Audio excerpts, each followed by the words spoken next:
Scary, Scary True Fishing Horror Stories by Mr. Nightmare. Yo, it's the 28th right now. 3 days until Halloween. What you dressing up as? Put it down in the comment section below.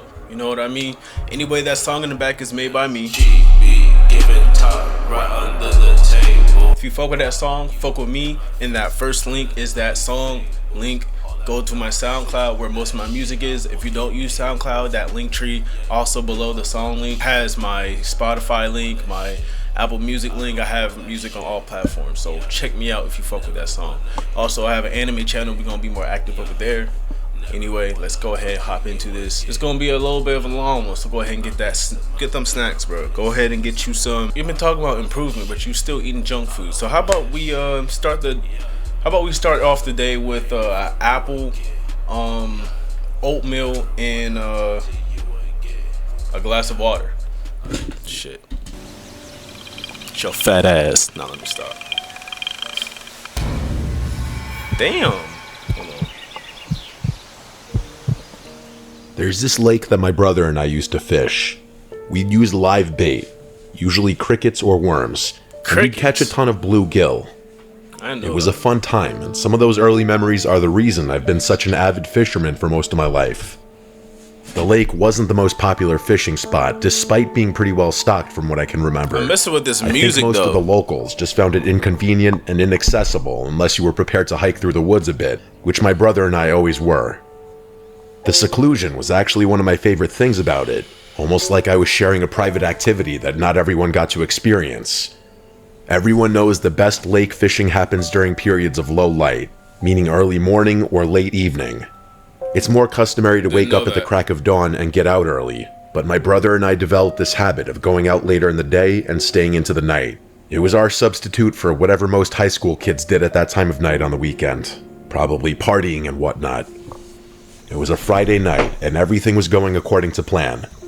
We reached the lake just as the sun started to set, and by the time we were all baited up, the sun was already starting to dip. We were positioned at the edge of the lake on this little formation of rocks that made a good comfortable surface for us and all our excess gear. It's kind of uncomfortable doing reactions because this chair is broken. If you want to support your boy, PayPal me $5 so I can buy another chair. Now let me stop. It was something we had done hundreds of times. As we were fishing, though, something caught my eye on the far side of the lake. There was movement in the water, and by the sheer rippling of it, I was surprised it had taken me so long to notice. Oh God. I pointed it out to JJ, and the two of us strained our eyes in confusion, wondering what was causing it.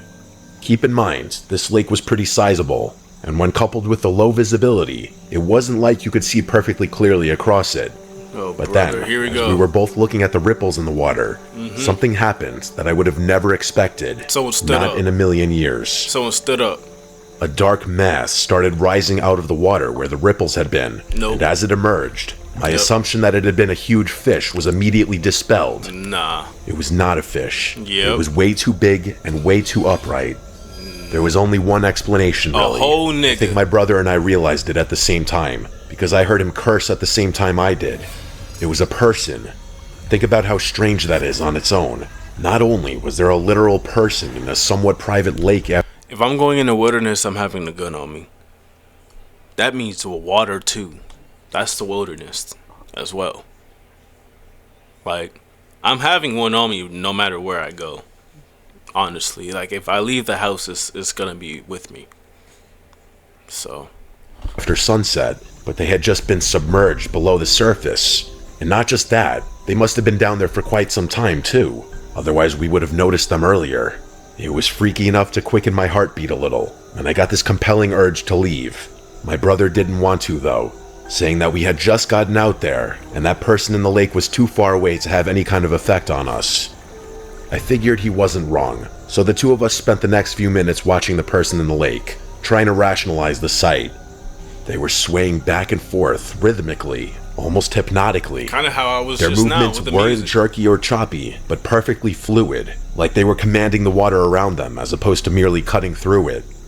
Our fishing poles were all but neglected at that point, lying there untouched while the two of us kept our attention fixated on the strange sight across the lake. Okay. Was it possible they were fishing?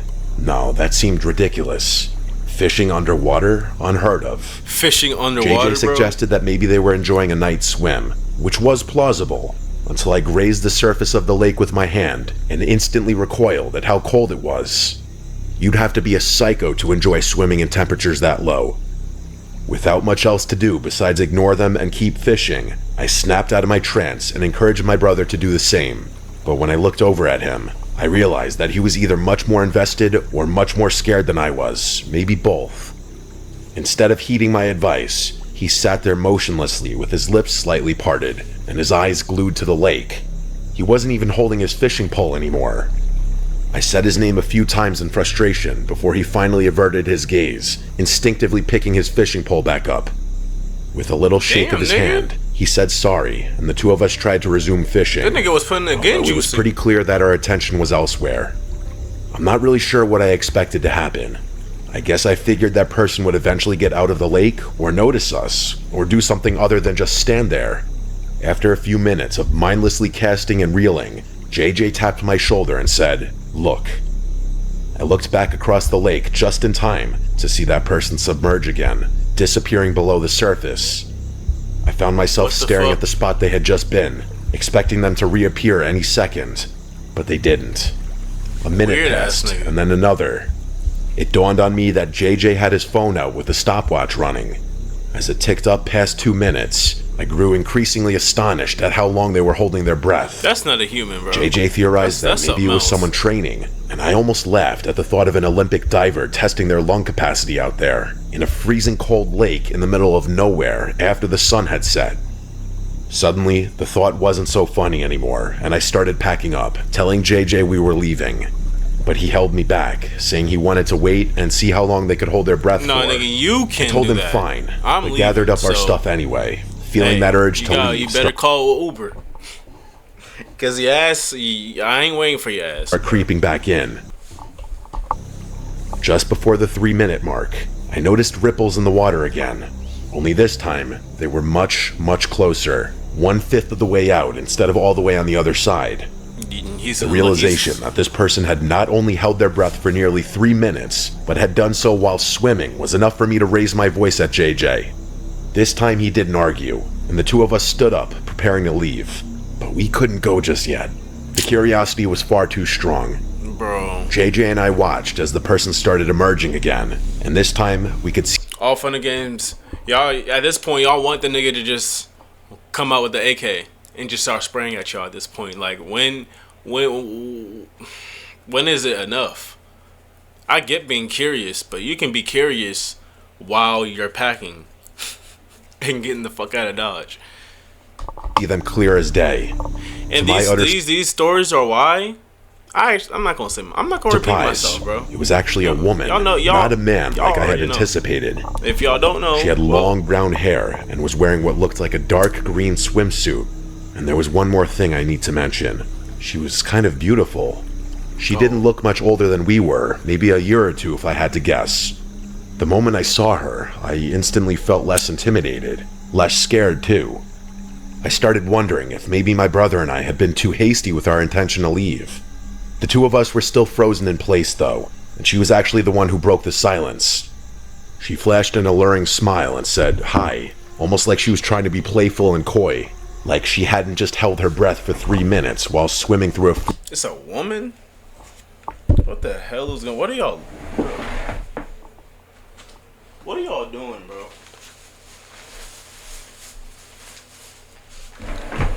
Like, what are y'all actually doing right now? What is going on in y'all head?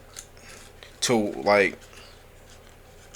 These niggas are literally in a genjutsu. I was joking, too. I was joking, but now these niggas, it sounds like these niggas are legit in a genjutsu. Like, no joke. Y'all hear this? These niggas are in a genjutsu, bro.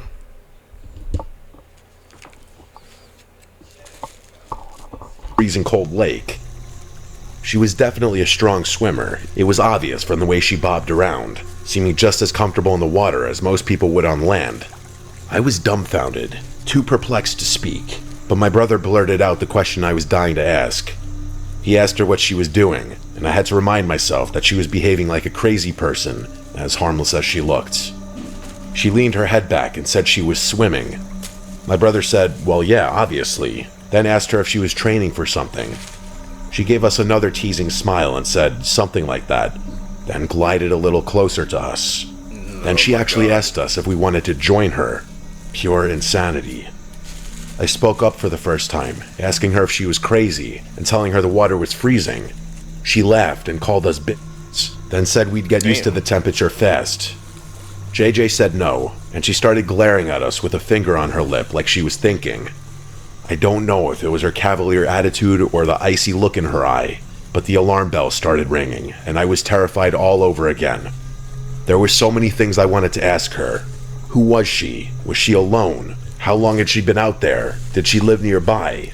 But I didn't. She acting like instead, weird I just grabbed JJ's shoulder and told the pretty lake girl we were leaving. I'm not sure what I was expecting her to do, but I definitely wasn't expecting her to start screaming. She screamed no at the top of her lungs, and I stumbled backwards out of pure shock. My brother and I made sure we weren't leaving any of our stuff behind and then started running away from the lake. She kept screaming after us, though. She was yelling for us to come back and get in the water. As if that wasn't horrifying enough, she just started shrieking at one point. Not words, just shrieking. It sounded like someone being stabbed. I could still hear her behind us by the time we were halfway back to the car. Part of me was expecting her to get out of the water and start chasing us, but I don't know if she ever did.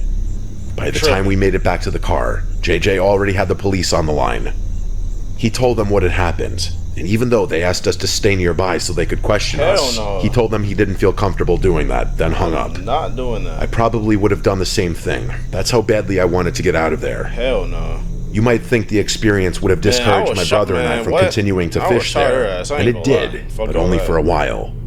We actually did go back a fair amount, though for the first handful of outings, we made sure to bring our dad with us. It took some convincing to get him to believe us, but he ultimately did. He was pretty curious and wanted to see this strange girl for himself, but we never saw her again. For all we knew, the police had found her and dealt with her however they decided to. It became somewhat of a shared joke between my brother and I. It actually got to a point where every time we fished that lake, a little part of us wanted to see her again. But now that more time's passed, and that lake is no longer part of my life, I've begun to recognize the strangeness and horror of it all. Yeah, that's weird. She was probably just mentally ill. That's the explanation I ultimately decided on. Apparition or some shit. My brother has some interesting theories of his own, but I find them all silly and unrealistic.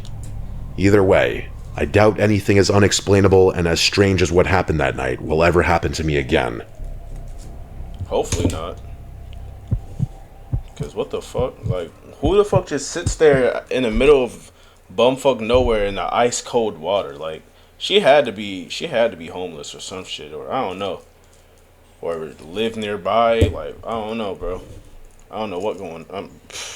Like I said, like, I'm just saying, bro. Like, my name's Jay, and fishing is one of life's greatest pleasures. You don't know who's out there. I take every opportunity I can to get out on the water, whether it's a lake, river, or the marshes down here in Louisiana. This happened about 2 months ago, when I was out with my friend Angel, who's just as obsessed with fishing as I am. We decided to go marsh fishing for speckled trout, something we'd done plenty of times before. The marshes around here are pretty shallow, so we took out my 2-person kayak like we always do. It was early spring, so it was still pretty cold outside, and the water was even colder, but we didn't care. We'd been paddling for about 30 minutes when we found a good spot that looked promising. The marsh seemed completely empty that day, no other fishermen around, which was exactly how we liked it. We cracked open a couple of beers and got right to the fishing, just enjoying the peace and quiet. We'd been fishing for maybe an hour when Angel hooked something decent, at least from the looks of it. As he was reeling it in, he got a little too excited and leaned over the side of the kayak to get a better angle. I knew what was about to happen the second before it did, but I couldn't speak up in time. As he was leaning over, I watched helplessly as his phone slid out of his jacket pocket and plunged into the muddy water. Safe to say, Angel was frustrated as hell. He said he had insurance that would cover damage to his phone, but not if it was completely lost. He said the replacement would cost several $100s that he didn't have, and I didn't fault him for it one bit.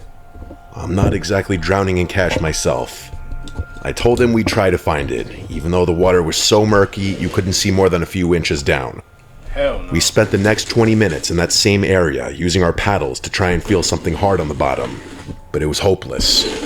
The marsh bottom was all mud and vegetation, and even though both of us had seen the phone fall into the water, we started second-guessing where we should even be looking. Finally, I told Angel we weren't going to find it and we might as well try to salvage some enjoyment from the day, but he shook his head and said he wasn't leaving without that phone. Before I could stop him, Angel started taking off his shoes and pants. He said he was going to wade into the marsh and try to feel around for the phone with his feet. I thought it wasn't a half-bad idea, actually. At least it was better than poking around with paddles.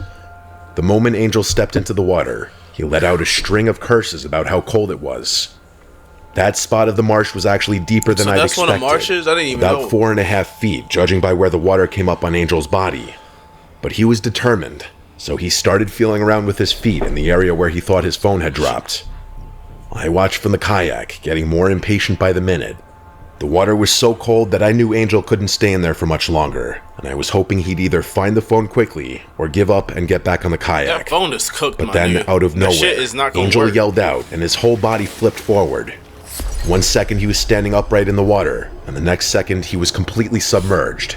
Hell no. At first I thought maybe he'd slipped on the muddy bottom, or maybe he'd actually found his phone and dove down to grab it. But after a few seconds passed without Angel resurfacing, I realized something was seriously wrong. I didn't even think. I just started yanking off my shoes and jacket, preparing to jump in there, after help him. That nigga, cause Before I could get in the water, though, Angel burst up from the marsh, covered head to toe in filthy muck and mud, and he was screaming at me to get out of there as fast as possible. I helped pull him back into the kayak, and we started paddling away from that spot as quickly as we could. Angel was shaking, and not just from the cold water by the looks of it. He kept looking back over his shoulder at the water like he expected something to follow us. It was something. Once we were a decent distance away, I asked him what had happened down there. Say no way, no nigga, just Angel sitting said under that while he was feeling around for the phone with his feet, something had grabbed his ankle and yanked him under. He had a hard time describing what it felt like. He said it wasn't exactly a hand, but it wasn't a tentacle or a set of teeth either. Just something that wrapped around his ankle with incredible strength. According to Angel, after he went under, whatever had grabbed him tried to drag him away from where we had been fishing. He said he fought against it with everything he had, kicking and struggling, until he finally managed to break free from its grip. What the fuck? We called it a day and headed back to the boat launch, despite Angel not having found his phone. Not teeth, but that clearly wasn't what was on his mind. Like, what made him even bring teeth up and, like, what? I guess because, no, I don't know. Like, shit, I'm not about to think it. Ride back, he barely said a word. I kept trying to convince him that maybe it had been a big catfish or an alligator gar that had grabbed him. But at the end of the day, I hadn't been the one to feel it, so I couldn't exactly convince him of anything. Angel insisted that what grabbed him didn't feel like any fish or animal he'd ever encountered. He was so unsettled and manic that I honestly started to feel spooked myself. I mean, what could that thing have been? My mind started wandering, and it didn't lead me anywhere good. I've been fishing those marshes for years, and I've never experienced anything like what Angel described. Even after doing a bunch of research online, I was never able to find anything conclusive. Part of me wants to go back to that spot and see if we could figure out what's down there, water? But I'm not eager to do that anytime soon. Those look like ducks, actually. I will say that every time I've been marsh fishing since then, I felt the sense of unease that should never accompany something as enjoyable as fishing. I still want to go to I still want to go fishing, bro. I haven't been fishing in a while. I've only caught one fish ever, and it was a catfish. This story happened about 2 months ago, and it's something I still think about from time to time. It was me, Kat, Nick, and Megan, the usual crew for weekend adventures. We'd been looking for something to do on a Saturday evening, and Nick brought up this reservoir near Megan's house that we'd been to several times before. It's kind of a classic spot amongst our friend group. Nick and I knew it was stocked with bass, so we were eager to get some fishing in since the two of us are pretty obsessed with the activity. Kat and Megan were just excited to drink a little at the water's edge and maybe go for a dip if they were feeling adventurous enough. Megan's house is way out in the sticks, and the reservoir is maybe a 10-minute drive away, followed by a short walk through some woods behind her neighborhood. Alright. It's technically county property, which is obvious from the many no trespassing signs posted every few yards along the chain link fence that surrounds it, but Megan had cut a hole in the fence ages ago. We laughed about it every time we went there, joking about how we'd found this perfect hidden spot that nobody else knew about. The reservoir itself is pretty small. See, if I'm surrounded by woods like this, man, what? I don't even know if I'll do this shit myself. I don't think I'll do this shit by myself. There's been multiple times where I went into the woods by myself. I'm not gonna lie. Usually during daytime, like early daytime, like 10 a.m. or something like that. So, but when I'm usually in the woods, it's usually like the woods that's usually in like the back of your neighborhood, so you're not really that far away.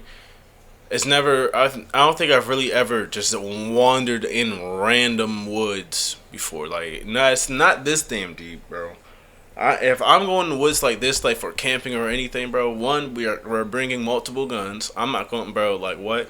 And two, it's got to be at least three of us. Four. At least four of us. At least four of us, bro. Shit. It's surrounded by thick woods on 3 sides and a small access road on the 4th. By the way, did y'all subscribe to me yet? Y'all should subscribe to me and get me to 1,000. That'd be fucking cool. You saw how I left the like? You should also leave a like on this. And then also check out Mr. Nightmare because I've been watching bro for almost like a decade at this point. The water's crystal clear. He's good. This little sandy area where we usually set up. We call it the beach because of the sand and the fact that there are some flat rocks perfect for lounging on. It really is a nice spot, and since it's so secluded, we can blast music and be rowdy without worrying about disturbing anyone. The sun was already going down by the time we made it through the fence. Nick and I immediately started setting up our fishing gear, even though we both knew we probably wouldn't be doing much fishing. The girls spread out a blanket and got right to the drinking. It was a vibe, especially since I had a little thing for Megan, and Nick for Kat. As the girls were debating going for a little dip, Kat pointed something out that none of us had noticed before. She was squinting down the bank, asking if we saw that canoe over there. We all looked in the direction she was pointing.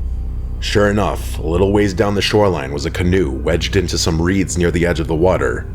It was positioned oddly, like it had just drifted there without being tied off properly. The weird thing was, we'd been to the reservoir dozens of times over the past year alone, and none of us had ever seen a canoe there before. Nick and I are both pretty curious by nature, and the canoe was close enough that we figured we might as well go check it out. The girls seemed more interested in their music and drinks, so they waved us off when we said we're gonna investigate.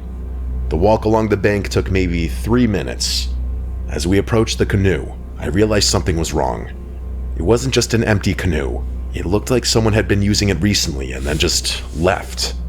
Like there was a fishing rod with its line still dangling into the water, alongside a tackle box lying open, like someone had been digging. It's time to be on 10 toes. You better be aware, because I know none of y'all got no weapons. Through it.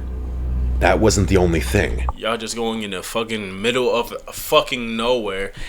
Oh yeah! In the middle of fucking the Blair Witch Woods. Yay! And then never come back home. There was a half-eaten sandwich wrapped in plastic sitting on the seat. But the strangest thing by far. Ain't no way I'm going in the middle of fucking nowhere with nothing at all on me. Just saying.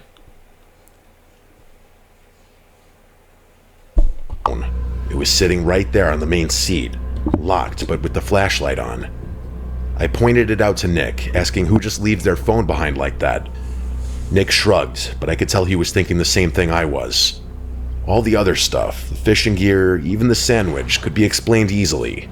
Maybe someone had heard us coming, knew they were trespassing, and took off before they could get caught. But leaving behind a perfectly good cell phone, that's not something any rational person does, no matter how scared they are. I looked at Nick and then back at the canoe, taking everything in at once. I know it doesn't sound super creepy, but in the moment, it was one of the creepiest things I'd ever seen. If you were there, you would have felt the same. There was still enough light out that we should have been able to see whoever the canoe belonged to if they were anywhere nearby. Nigga probably watching y'all. We looked around the immediate area, but there was no one there. Nick said it was weird, and I agreed completely. The two of us headed back to the girls and told them what we found. The more I described the contents of the canoe, the more unsettled I felt. I remember looking back over at it, feeling this rising feeling of foreboding as I watched it gently drift back and forth in the water.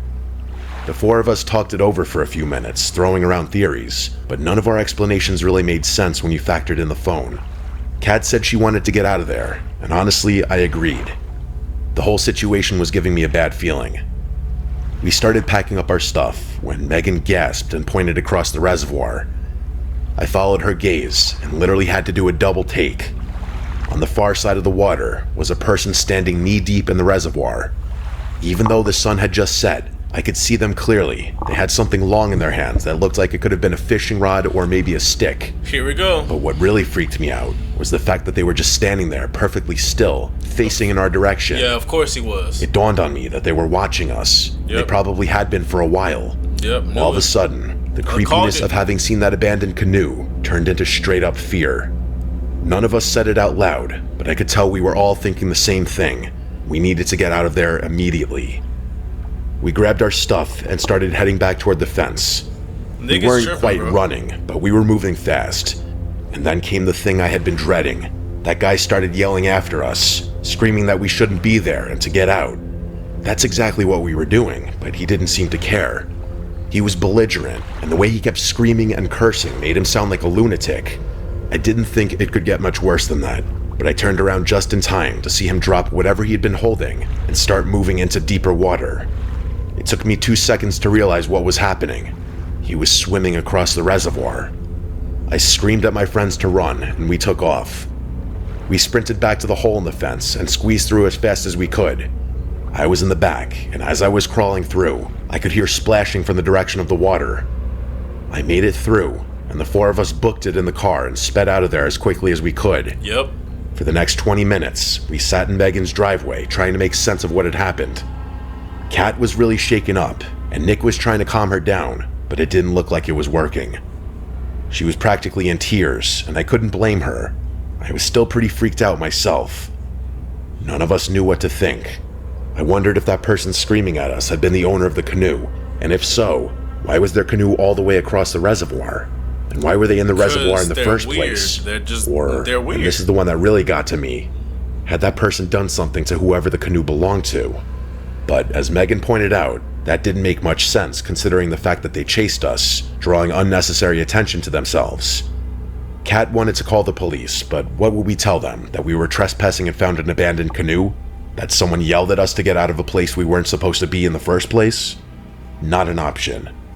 It's been a few months since the incident, and we haven't been back to the reservoir since then. Better not. Part of me wants to go back there for answers, but I haven't been able to convince the girls or even Nick to come with me. Because you're smart. It's probably for the best. You're not Don't smart. think I'm going to forget about how creepy the whole thing. They calling you fucking retarded. They basically calling you a retard for wanting to do that shit again. Because like hell no. What are you talking about? Get the fuck on somewhere, bro. What the hell?